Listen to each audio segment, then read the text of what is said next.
Open your Bibles to Matthew chapter 5, verse 13. Ye are the salt of the earth, but if the salt has lost its savor, wherewith shall it be salted? It is thenceforth good for nothing. Now, I'm not going to review. Go back and listen to it again.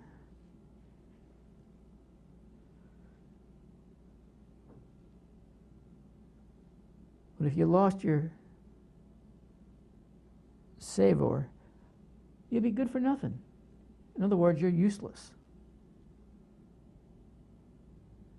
Maybe not useless to the world, but useless to Christ. This is Jesus talking. If you get offended by it, then take it up with him.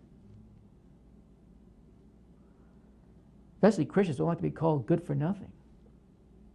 You'd be amazed how many Christians are out there in that exact situation. They have slipped into the good for nothing category. Why? They're no longer the salt of the earth.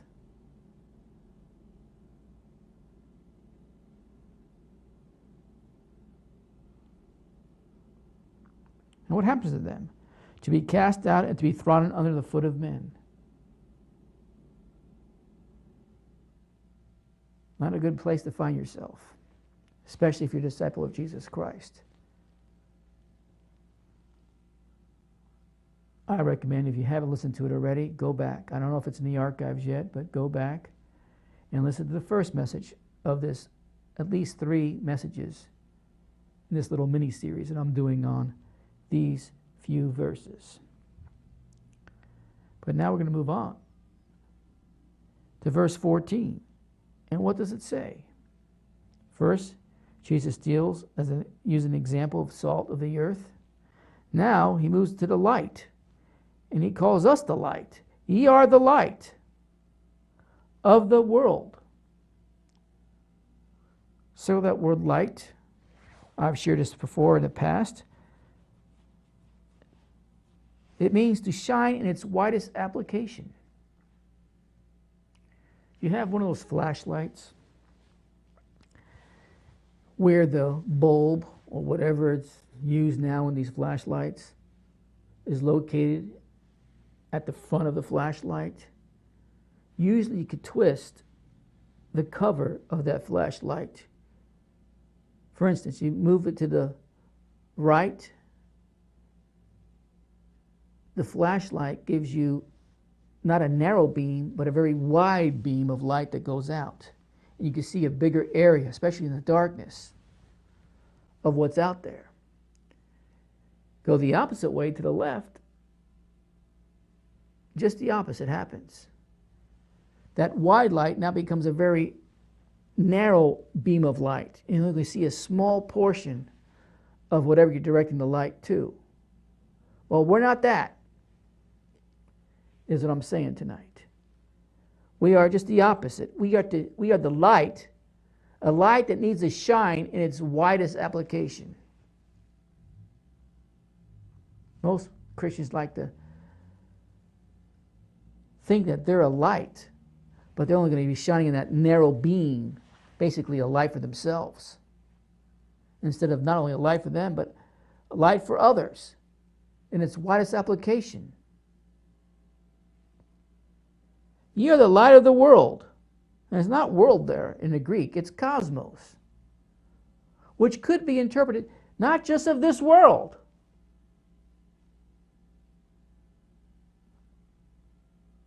which means we're on display for this world and beyond. Our widest application of our light goes beyond the here and now, especially the here. This planet. I know that's inconceivable in your mind. But we have a cosmos, whatever that means, whatever that consists of, that's looking on.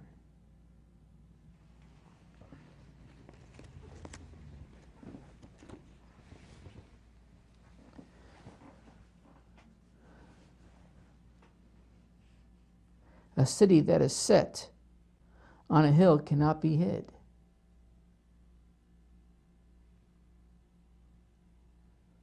It should read, a city that is outstretched on a hill cannot be hid. In other words, it's not just a little few houses in this so-called city. It's a large city that spreads out.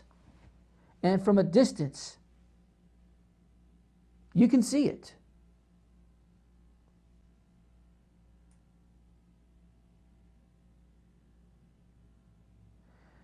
I remember driving in from the Arizona side, coming from Phoenix many, many years ago, going up to Las Vegas.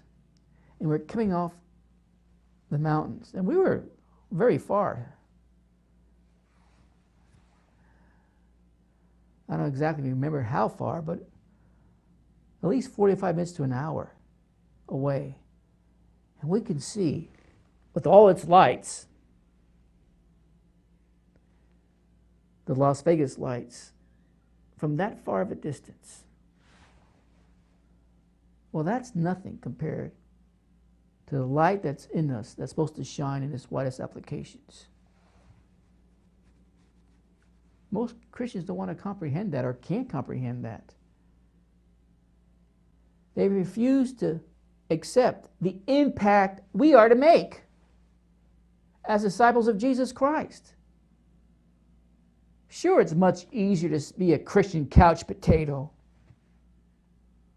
Sure, it's much easier to be a once a week or once a month Christian that goes to church and polishes your rear end on a pew.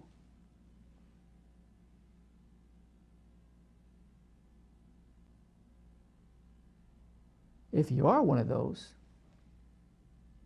I can guarantee you're not outstretched in its widest application, shining brightly to a darkened world and cosmos.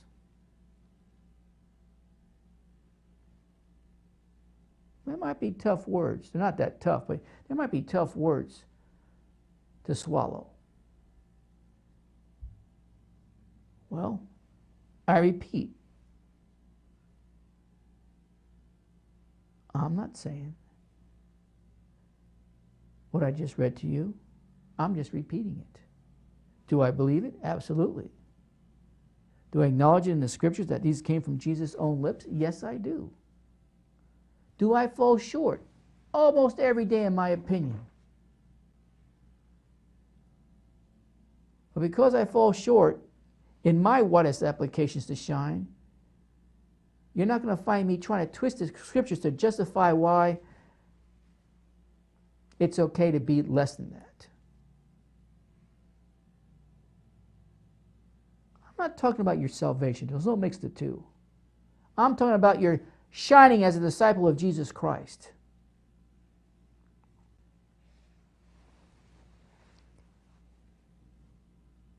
We would have to go back to the Old Testament, to the books of Jeremiah and Isaiah, which prophesied exactly what Jesus said here. What would happen to a future people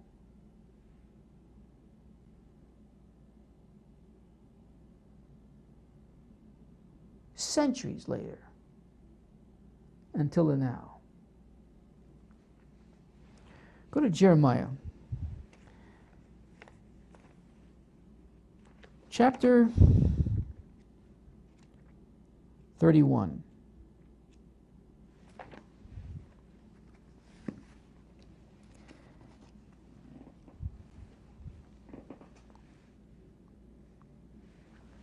Starting with verse 1.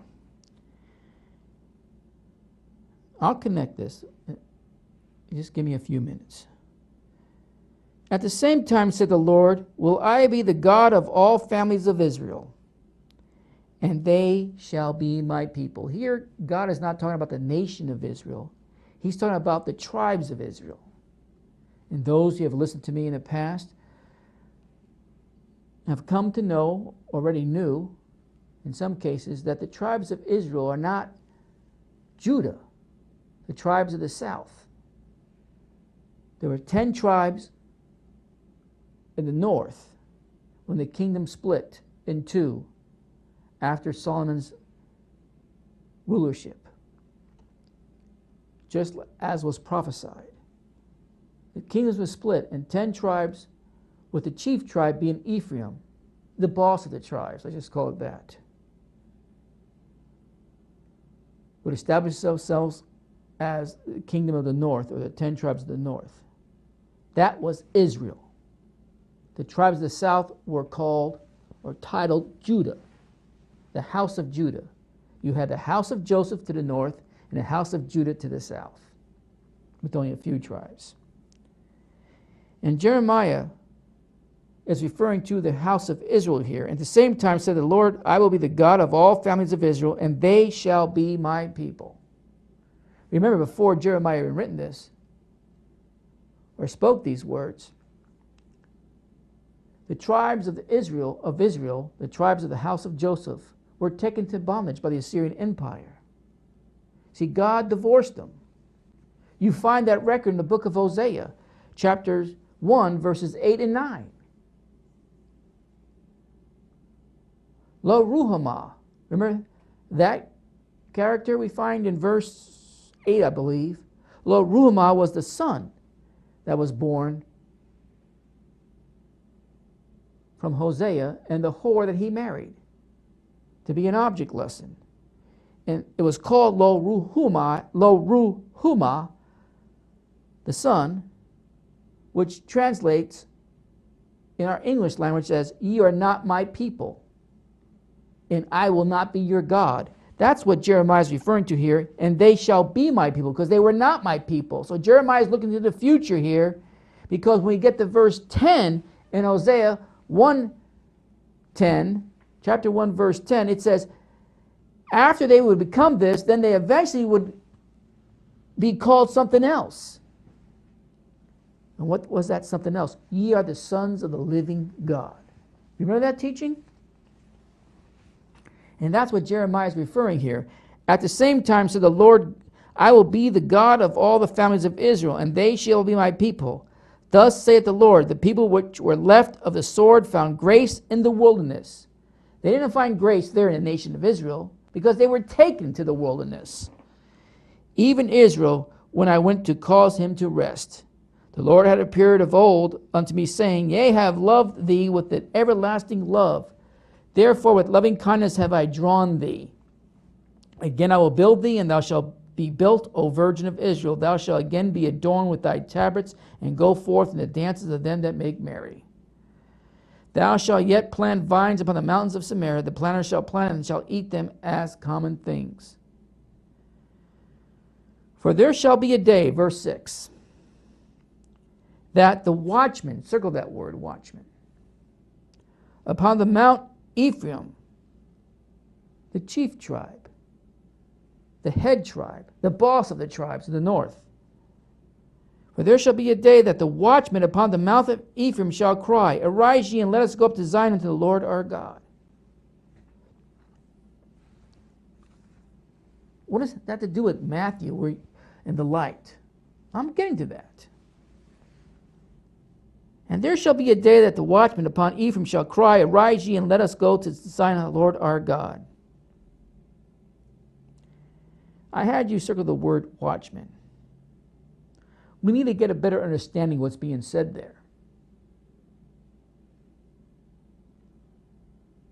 To do that, you need to understand what the Hebrew, the language, is saying and how it's supposed to be expressed in this verse. What does the word watchman mean in this sentence? Now, the way it is expressed in this sentence, here in Jeremiah, the Hebrew, it's notze. Go to the board. Where's my pointer? I wrote some things down before I sat here tonight. Notze. The way it's expressed here in Jeremiah, the way it's been translated, it does refer back to watchman. But is that what it's saying here in Jeremiah? Keep it on the board.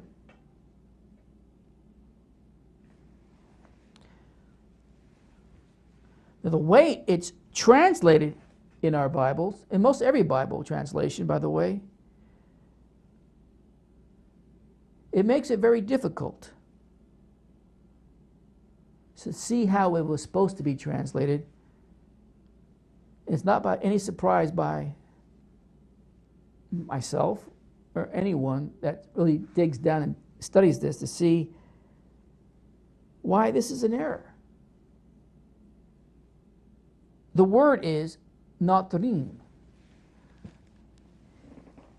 and the root of it comes from Notzar.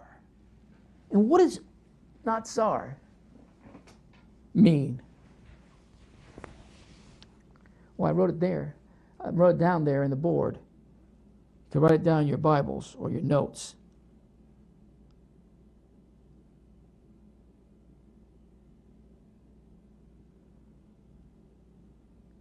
It means, the real explanation of the word in the Hebrew is to safekeep, to keep to a later time, to hide it in a way that will be revealed later. Let me repeat that. Slower. Now, you can see why the translators decided to use a different word and the meaning of the word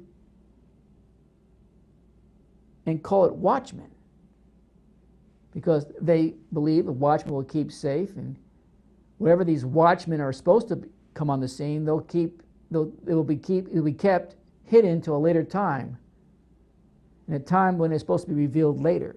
That's fine and dandy, but that's not what the word means. It's not Notze. It's Notzarim, from the Hebrew word of Notzar, which means to safekeep, to keep till a later time, to hide in a way that will be revealed later. So let's go back to Jeremiah 31, and let's try to get a deeper understanding of what's being said here.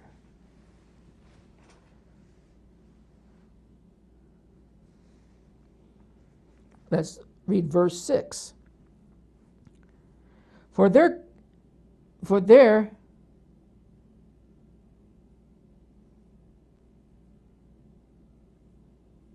shall be a day that the watchman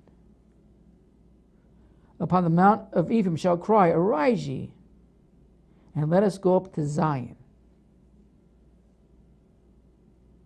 unto the Lord our God. Now, get ready to write this down. How should it be translated? Ready? For there cometh a day that the Notzarim in Hebrew, the right usage of the word for watchers, for there cometh a day that the Notzarim, or watchers, called out upon the mountain of Ephraim, Arise ye, and let us go up to Zion unto the Lord our God.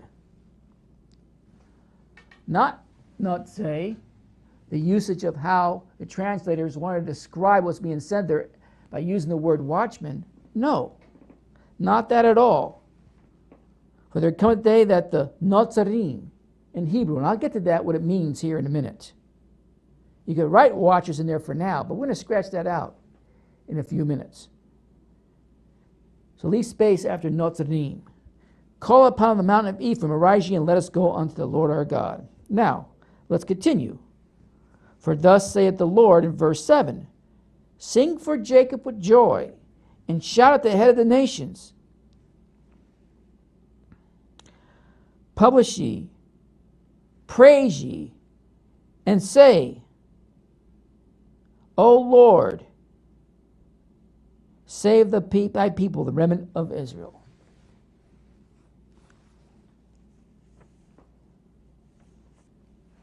That's what King James says, right? Write this down. Here how it should be translated. For thus hath said the Lord, sing for Jacob with joy. I'll repeat for those of you writing this down. For thus has said the Lord, sing for Jacob with joy, and shout at the head of the nations. Publish ye, praise ye, and say, the Lord hath helped thy people, the remnants of Israel. The northern tribes of the house of Joseph is what it's referring to here. I'll repeat that again. For thus has said the Lord, sing for Jacob with joy, and shout at the head of the nations, publish ye, praise ye, and say, the Lord hath helped thy people, the remnant of Israel. Now let's read verse 6 and 7, the way it should have been translated. For there cometh a day that the Notzarim in Hebrew, which I'll get to the English word, call out upon the mountain of Ephraim, arise ye, and let us go unto Zion, unto the Lord our God. For thus hath said the Lord, sing for Jacob with joy, and shout at the head of the nations. Publish ye, praise ye, and say, the Lord hath helped thy people, the remnant of Israel. Now, there's something very interesting here. Those of you who probably would live in Israel, you won't find this a surprise, because it probably is, not almost, common knowledge how you refer to Christians and what word you use in the Hebrew. See, in Israel, even present-day Israel, what do you think Christians are called? Right there on the board. Notzarim. I'm going to write that in. I'm getting up and writing that in. More if my mic comes with me.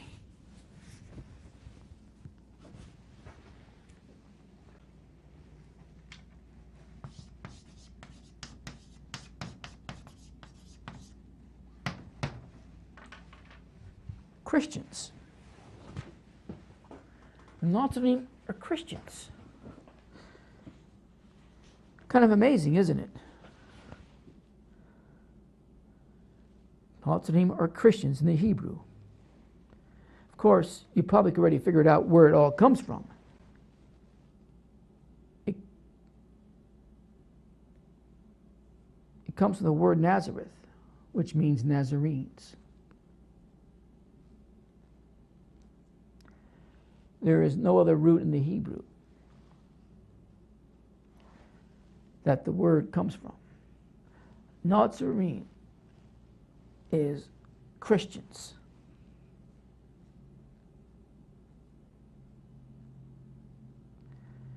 Now, the reason for this city to be called Nazareth is an amazing event in itself. Because at the time, obviously, it was just the name when it first became known as Nazareth. See, the meaning was not revealed yet. Just like Natsar, the root, to hide in it a way that will be revealed at a later time. The meaning wasn't revealed. But looking back at it now, we can see what it is from the root of the word. You go to Isaiah. Go there quickly. 49. Chapter 49. Verse. Once again, let's start with verse 1, but I'm going to skip over to verse 6. Listen, O isles, unto me, and hearken ye, my people from far. Once again, speaking to the lost tribes of Israel in this case. The house of Joseph was taken by the Assyrian Empire, then eventually became a know that the Scythians, a fierce group in itself, but then eventually they migrated westward, all the way to the English Isles.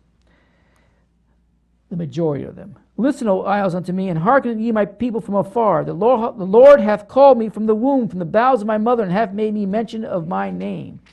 Now, I just read the verse 1 so you can identify who Isaiah now is referring to. But if you jump over to verse 6, it reads, and he said, it is a light thing that thou should be my servant, to raise up the tribes of Jacob, to restore the preserve of Israel. I will also give thee for a light to the Gentiles, that they may be my salvation unto the end of the earth. Now here in Isaiah 49:6 also gives us the same root.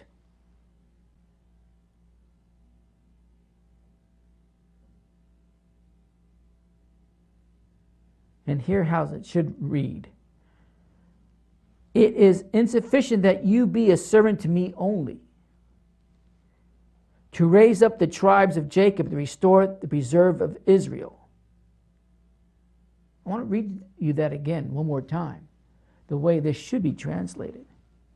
Of course, the King James has it, it's a light thing that thou should be my servant to raise up the tribes of Jacob. The way it should read, once again, it is insufficient. In other words, that's a start, but that's not all you're going to do. It is insufficient that you be a servant to me only, to raise up the tribes of Jacob, the house of Joseph, and to restore the preserved of Israel. But I will also appoint thee for a light to the nations, that my salvation may reach as far as the end of the earth. In other words, the house of Joseph and the nations they were to establish, first as nations and then eventually as individuals, because nations will fall apart, and God has to put that back together for his purposes, to do his bidding, as I have mentioned in the past teachings in the Last Day series. But as individuals, he also appoints us to be a light to the nations. For what? That his salvation may reach as far as the end of the earth. What type of light? A light that reaches in the Old Testament as far as the end of the earth. In the New Testament, Christ said, us as light are to be available and useful for the widest applications. For what? To bring salvation at its widest application.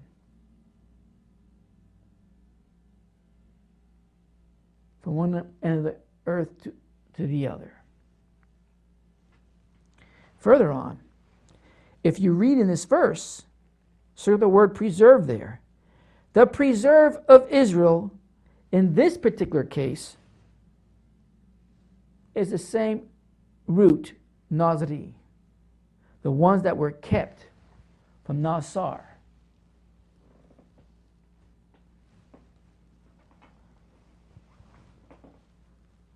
The ones that were safe kept for the time to come. See, this was written way before Christ arrived on the scene. Centuries. This was prophesied way before. There's no such thing as Notzarim or in fact, where are you going to find it in the Old Testament? Until you reach these latter chapters in the major prophets. Now, going back to the word Notzarim. Keep on the board there.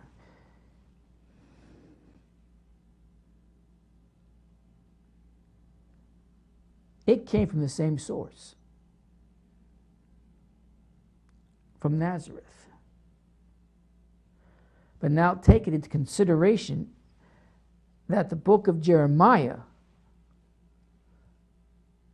was written before there was Christianity.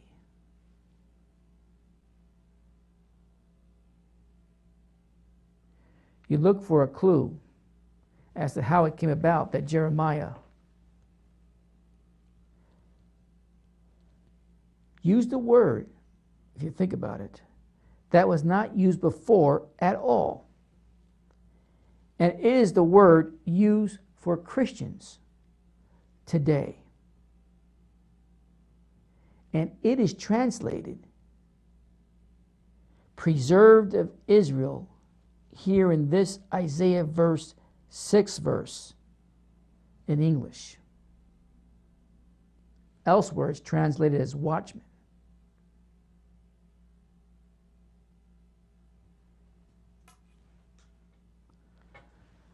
Why? Why watchman?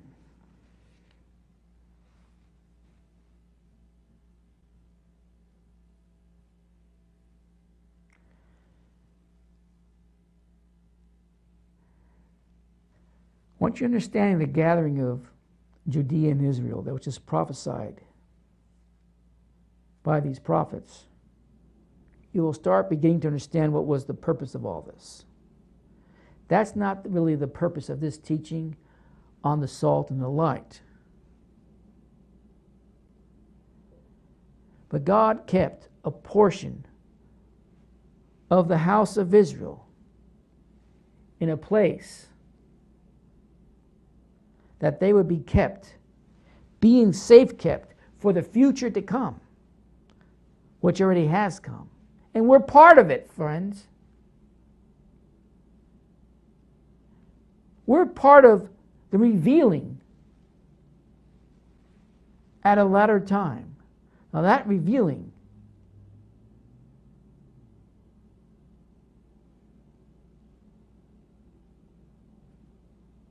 happened soon after Christ departed and ascended up to the heavens. But the tribes were still hidden. Hidden till much later, way over 1,000 years after Christ. It was not to these latter days, really, that even not to these latter days that people started looking to where possibly these tribes went to and came up with some verifiable facts. The end times of history. That was prophesied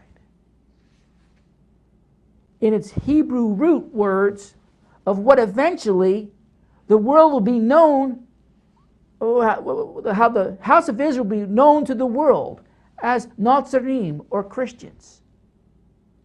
And what was the purpose? For I will also give thee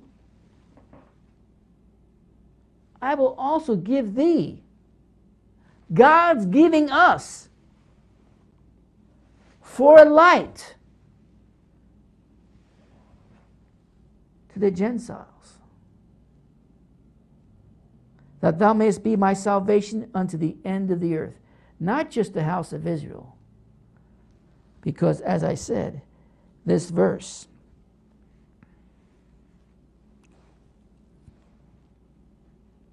should read, but I will also appoint thee for a light, this is how it should read, to the nations, that my salvation may reach as far as the end of the earth. Write that in there. I'll repeat it one more time. But I will also appoint thee. I got news for you. You are not appointed to be a couch potato. You're a Christian one. You're appointed to be a light to the nations. Not a narrow beam flashlight, but a wide beam. Notzarim in the Hebrew. Christian, disciple of Jesus Christ, that his salvation may reach as far as the end of the earth. Now, how do you tie this in? As we read in verse 14 in Matthew 5. What was prophesied in the Old Testament centuries before Christ became on the scene and thousands of years before the latter time when the Notzarim would be revealed as Christians. And who brought Christianity more to this world than any nation or any people? The house of Joseph, not the house of Judah. It began there, but it was the house of Joseph that evangelized this world, that went out with the message of the gospel of grace and peace to this world. Jesus saves. No other substitute. Why? Because God prophesied and put it in the Hebrew language, what eventually would be revealed when the time came at a later time. He kept them safe. He really was the watchman that kept his chosen ones that he would eventually use to get the gospel to the world in its widest application. He would shine the gospel story in its wider application using the Notzarim, the Christians, the house of Joseph, to the rest of this world. There's been no greater influence in the spreading of the gospel of Jesus Christ than the Christians that came from the West, which are the house of Joseph. Ye are the light, a light that is shining as wide as applications of this world and God knows whatever. A city that is outstretched, or to lie outstretched, on a hill that cannot be hid. Neither do men light a candle and put it under a bushel, but on a candlestick, and it giveth light unto all that are in the house. Let your light to shine. Listen. We're supposed to be celebrating, according to the world, Jesus' birth. My experience, even though it's not his birth in December, it was in September. Christians don't shine that story. It's become a materialistic event with Christ thrown in to somehow rationalize and justify why we're celebrating the season of his birth. I've seen more in my lifetime people that have backslide from December 15th to January 2nd. I don't know what's too much food in the brain. They become lazy in their pursuit of God, or whatever. I don't know what happens to Christians in that time period. Maybe too much of the world. The way the world wants you to perceive Christ's birth, even though it wasn't his birth. Whatever the excuse is, you could come up with your own reasons.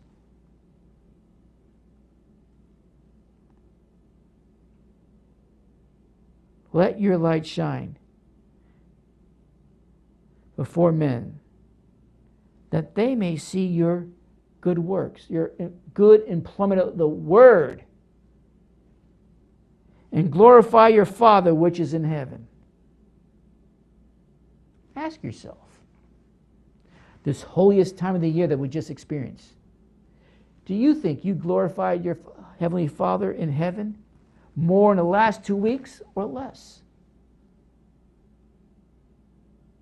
You that are serious, maybe not so many people watching me, because I usually use the last month of the year to kind of set us straight what our focus should be. But I've seen it. So much distractions. become available in December, you're pretending to play a Christian, but you're far from it. A disciple of Jesus Christ does not take a break to celebrate what the world thinks about Christianity in that time of the season. They got it all wrong.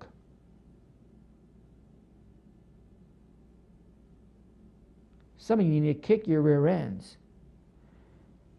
because you've been under the bushel in the capacity that God's called you in. He wants you out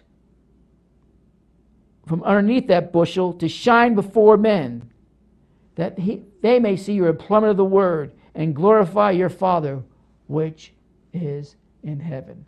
And that's where I'll pick it up next time as I continue on this subject. But tonight I wanted to present to you that our light shining was not something new that Jesus brought up. It was prophesied that this is what's going to happen when he came on the scene and what he expected from us after he left from the scene. We are his ambassadors down here. And we are to shine our light in its widest applications throughout the cosmos. Some of you are running on dead batteries in your flashlight. It's time for a change, or at least a recharge. And get back in the saddle and start shining. Now, that's where I'll pick it up next time. Play the song.